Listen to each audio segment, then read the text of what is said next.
नमस्कार मित्रों, आप सभी का फिर से एक बार हार्दिक स्वागत है। चारपाई का राज, अकबर बीरबल की कहानियां। एक बार बादशाह अकबर की किसी बात से नाराज होकर बीरबल महल से कुछ दिनों के लिए दूर चले गए। अचानक बीरबल को रास्ते में एक आदमी मिला। उस आदमी ने प्रणाम करते हुए कहा, आप ही बादशाह अकबर के प्रिय मंत्री बीरबल हैं? बीरबल के हामी भरने पर उसने कहा, मुझे आपसे मिलकर बहुत खुशी हुई। मैंने सुना है कि आप किसी भी समस्या का हल चुटकियों में निकाल देते हैं और सभी लोगों की मदद के लिए हमेशा तैयार रहते हैं। बीरबल समझ गए कि वह उनसे कुछ पैसे ऐंठना चाहता है। वे बोले, क्या तुम इसी रास्ते से वापस जाओगे जिस रास्ते से आए हो?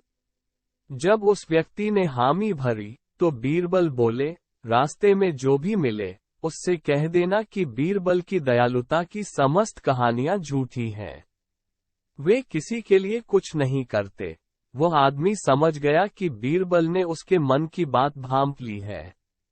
उसने बीरबल से माफी मांगी और उन्हें अपने घर भोजन करने का निमंत्रण दिया।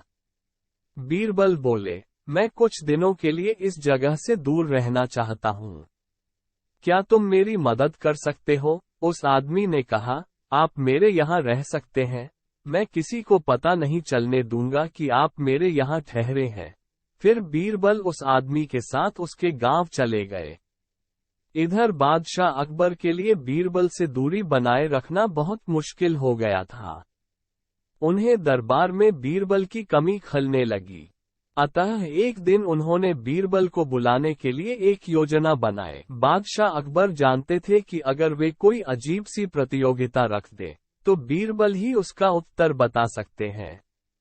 इस तरह बादशाह अकबर को उन्हें खोजने में बड़ी आसानी होगी। अगले ही दिन राज्य में एक प्रतियोगिता आयोजन की घोषणा करवा दी गई, जिसमें जीतने वाले विजेता को सोने की 100 मोहरें इनाम में दी जाएंगी। चुनौती यह रखी गई कि प्रतियोगी बिना छतरी के धूप में चले, लेकिन इसके बावजूद उसके सिर पर छाया अवश्य होनी चाहिए। ये बड़ी अजीब सी शर्त थी।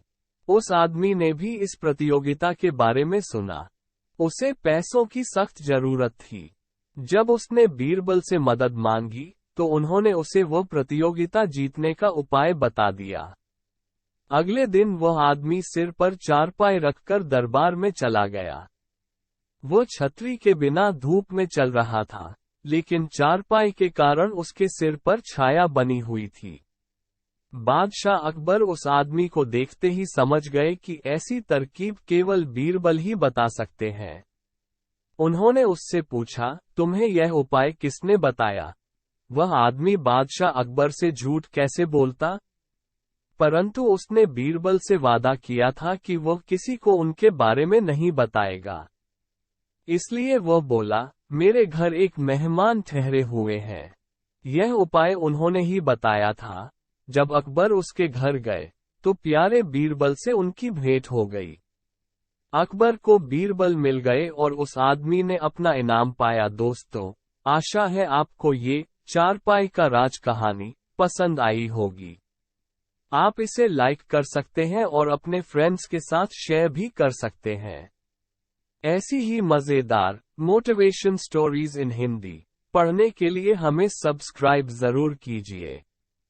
थैंक्स।